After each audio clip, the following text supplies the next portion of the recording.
Hello friends, welcome back to our channel Finstock. Today we are with yet another stock and the name of the stock is Exide Industries Limited. So Exide Industries Limited तो सबको ही पता होगा कि हर किसी के घर में कोई ना कोई गाड़ी तो होती ही है और उसकी जो बैटरीज होती है वो मोस्टली एक्साइड होती है या एमरा राजा की जो एमरॉन करके होती है वो होती है। सो ये काफ़ी फेमस कंपनी है इंडिया में एक्साइड इंडस्ट्रीज। सो आज हम इसको डिस्कस कर रहे हैं। Exide Industries Limited is primarily engaged in manufacturing of storage batteries and allied products in India, जैसे कि यहाँ पे लिखा है और हम सभी को पता भी है। अगर हम की पॉइंट देखते हैं तो company manufactures batteries for automotive sector like two wheeler, four wheeler, three wheeler, E rickshaw and HUPS. It manufactures batteries from 2.5 amperage for two-wheelers to 260 amperage for non-vehicles. It also manufactures for industrial use from 7 amperage to 3200 amperage for multiple applications for and for submarine uses too.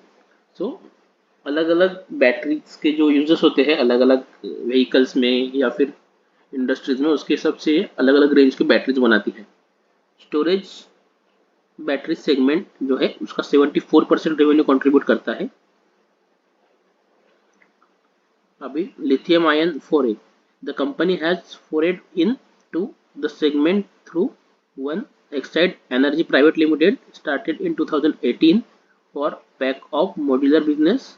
This was earlier a joint venture between Exide and Lynch SA, south of Switzerland, but is now their wholly owned subsidiary with manufacturing capacity of 1.5 gigawatt hour. It manufactures lithium-ion based modules and packs with battery management system for e-mobility, that is EV. अभी जो sector boom हो रहा है और काफी चर्चा में भी है ईवी का, उसके लिए ये बैटरी का सिस्टम बैटरी पैक्स बनाती है एंड स्टेशनरी पावर एप्लीकेशंस। और दूसरा है Exide Energy Solutions Limited. It is a WOS setup in FY24 for lithium ion cell manufacturing with a total project capacity 12 gigawatt hour and project cost of 6000 crore to be completed in two phases. So ये एक project नया किया है 2023 में जो कि दो phases में कंप्लीट होगा.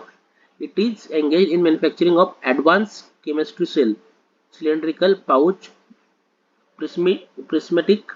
Also engaged in manufacturing, assembly and sales of battery modules and battery packs. On 4th October 23, Exide has further invested 340 crores in Exide Energy by way of right issue. So एक right issue इसने निकाला था, उसमें 340 crore invest की.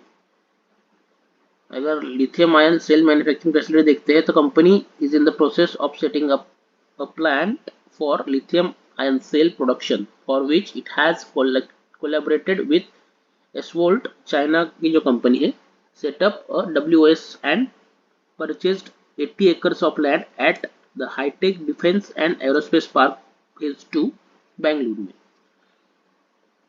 So company expansion भी काफ़ी अच्छी तरीके से देख रही है. इसका एक डिस्ट्रीब्यूशन नेटवर्क भी काफ़ी अच्छा है. 95,000 डायरेक्ट एंड इनडायरेक्ट डीलर्स है अक्रॉस इंडिया 2023 तक. कस्टमर बेस अगर देखते हैं तो काफ़ी अच्छा कस्टमर बेस है. द इंडस्ट्रियल कस्टमर अगर हम देखते हैं तो Emerson, Ericsson, Hitachi, Cipla, General Electric, Mitsubishi, Godrej, BSNL, Finolex, भेल, Tata, NTPC, Indus tower and others, बहुत सारी अलग अलग कंपनियां हैं. अगर देखते हैं तो 91% डोमेस्टिक और 9% एक्सपोर्ट. तो इसका जो प्रेजेंस है वो ज़्यादा से ज़्यादा इंडिया में ही है 91%, और सिर्फ 9% जो है वो बाहर वो एक्सपोर्ट करती है. Exide has a global footprint exporting to 60 plus countries. So 60 से ज़्यादा कंट्रीज में अपने प्रोडक्ट जो है बैटरी जो है एक्सपोर्ट करता है. अगर हम अभी इसका टेक्निकल डाटा देखते हैं, फंडामेंटल डाटा, तो उसमें मार्केट कैपिटल 26,000 करोड़ का है, जो कि एक लार्ज कैप कंपनी के इसमें आता है। करंट प्राइस जो है वो 308 है, which is near to 52 week high and low is 170। So ये 52 वीक हाई के पास ट्रेड हो रहा है। स्टॉक पी 30.1 है, इंडस्ट्री पी है 32.5। सो इंडस्ट्री के एवरेज पी से ये सस्ता है अभी।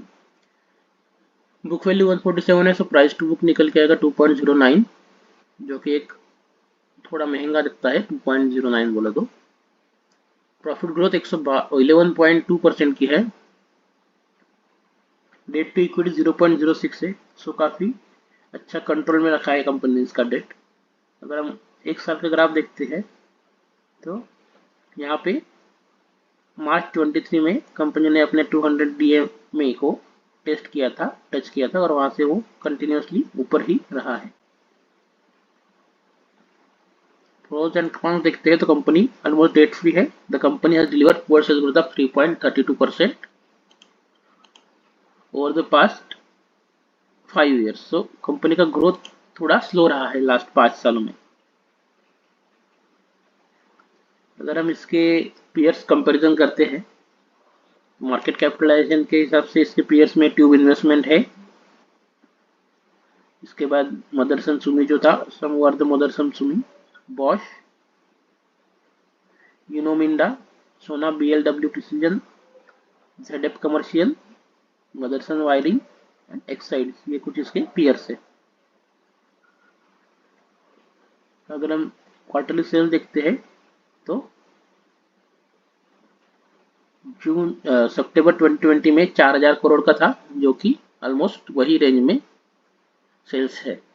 और प्रॉफिट अगर देखते हैं तो प्रॉफिट 257 करोड़ का था, जो कि वो भी स्टैग्नेंट है। और ऑपरेटिंग प्रॉफिट मार्जिन भी ऑलमोस्ट सेम ही रहा है 11% के 14% के रेंज में।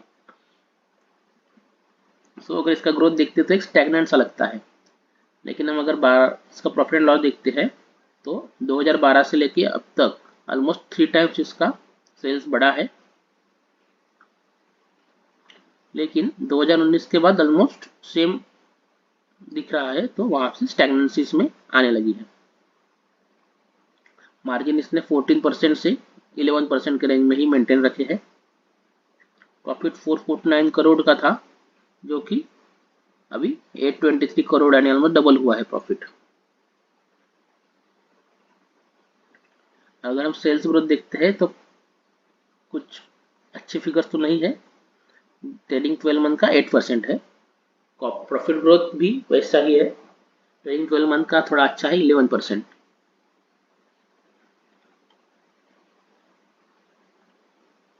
अगर हम शेयर होल्डिंग पैटर्न देखते हैं तो प्रोमोटर्स के पास 45.99% है। एफआई के पास 10% था, जो कि उन्होंने अभी इंक्रीज करके ऑलमोस्ट 12.8% लेके गए हैं। डीआई का 27% का उन्होंने बेचा है, तो 19% पे आया है। और खरीदा है पब्लिक ने 16% से 22%। तो ये तो था फंडामेंटल एनालिसिस। फ्रेंड्स आप वीडियोस तो देखते हैं लेकिन उसको लाइक नहीं करते हैं, शेयर नहीं करते हैं, कमेंट नहीं करते हैं, तो प्लीज़ कीजिए और चैनल को सब्सक्राइब कीजिए। उसी के साथ बेल आइकन क्लिक कीजिए ताकि आपको नोटिफिकेशंस मिल सके। तो चलिए अब देखते हैं टेक्निकल एनालिसिस। तो ये जो स्टॉक है ये हमने इसलिए डिस्कस कर रहे हैं क्योंकि ये अपने ऑलमोस्ट अगस्त 18 को जो था, तो 5 साल का जो इसका ये है लेवल था, उसको अभी काफ़ी एक अच्छी और डिसाइसिव कैंडल के साथ ब्रेक किया है। और अभी ये मंथ एंड है, तो ये ऑलमोस्ट हम देख सकते हैं कि ये ऐसे ही क्लोज करेगा। तो 5 साल का ये ब्रेकआउट आ रहा है कप पैटर्न का और राउंडिंग बॉटम पैटर्न का, और उसमें ये एक डबल बॉटम भी हमें दिखता है। तो एक्चुअली ब्रेकआउट यहीं पे आ गया था 206 पे, लेकिन उसके बाद भी अभी जो मेजर ब्रेकआउट था वो ये अभी यहाँ पे आ रहा है ऑलमोस्ट 2018 के बाद। और यही इसका जो है ऑलमोस्ट ऑल टाइम हाई भी था, जो कि अभी इसने रिसेंटली ये मंथ में ब्रेक किया है। तो इसके लिए हम इसे एज अ एक अच्छा स्टॉक कंसिडर कर रहे हैं विथ फ्यूचर ग्रोथ के हिसाब से। और हमारा गवर्नमेंट का जो है वो भी काफ़ी फोकस है ईवी पे, तो उसके लिए फ्रेंड्स बैटरीज की ज़रूरत पड़ेगी। और बैटरीज में हमें तो पता ही है नाम, एक तो अमरा राजा है या एक्साइड है, तो इसके लिए स्टॉक में काफ़ी अच्छा ग्रोथ पोटेंशियल आगे भी दिखेगा। तो अगर हम टेक्निकल के हिसाब से टारगेट निकालेंगे तो ये जो डिप था जिसको हम ऊपर प्रोजेक्ट करते हैं, तो टारगेट क्या निकल के आता है देखिए 466, यानी ऑलमोस्ट यहाँ से 57% के ग्रोथ चांसेस टारगेट के हिसाब से निकल के आते हैं। उसी के साथ आप अगर देखते हैं तो वॉल्यूम भी इसमें अभी काफ़ी अच्छा दिख रहा है। Now let's go to weekly chart, थोड़ा डीप डाइव करते हैं इसमें ताकि हमें स्टॉप लॉस भी मिल सके। तो देखिए फ्रेंड्स, ये जो है ये एक इनडिसिसिव कैंडल हम जिसे बोलते हैं स्पिनिंग टॉप, वो हमें मिला है। तो उसका जो लो रहेगा वो हमारा जनरली स्टॉप लॉस रहता है उसके नीचे। तो ऑलमोस्ट 275 का हमें स्टॉप लॉस देना पड़ेगा। तो हम अगर इसको देखते हैं रिस्क टू रिवार्ड के हिसाब से, तो 10 to 11% का स्टॉप लॉस इसमें निकल के आता है, जो कि एक सफिशिएंट स्टॉप लॉस है। तो इसके हिसाब से अगर टारगेट हम देखते हैं तो काफ़ी बड़ा टारगेट हमें मिलेगा, ऑलमोस्ट 1:5 का रिस्क टू रिवार्ड यहाँ पे हमें मिलेगा। तो ये एक काफ़ी अच्छा रिस्क टू रिवार्ड है। इसी के साथ कंपनी में अभी जो रिसेंट इंडिया में डेवलपमेंट हो रहा है उसके हिसाब से ग्रोथ पोटेंशियल भी अच्छा है। तो हम इसे एक प्रॉमिसिंग कैंडिडेट ट्रीट कर सकते हैं और इसमें हमारे ट्रेडिंग के मौके और इन्वेस्टमेंट के मौके ढूंढ सकते हैं। इसी के साथ अब ये ना भूलें कि जैसे स्टॉक ऊपर जाएगा तो हमें हमारा स्टॉप लॉस जो है वो ऊपर ऊपर ट्रेल करते जाना है और स्टॉप लॉस का स्ट्रिक्ट पालन करना है। तो अभी के लिए इतना ही फ्रेंड्स, थैंक यू।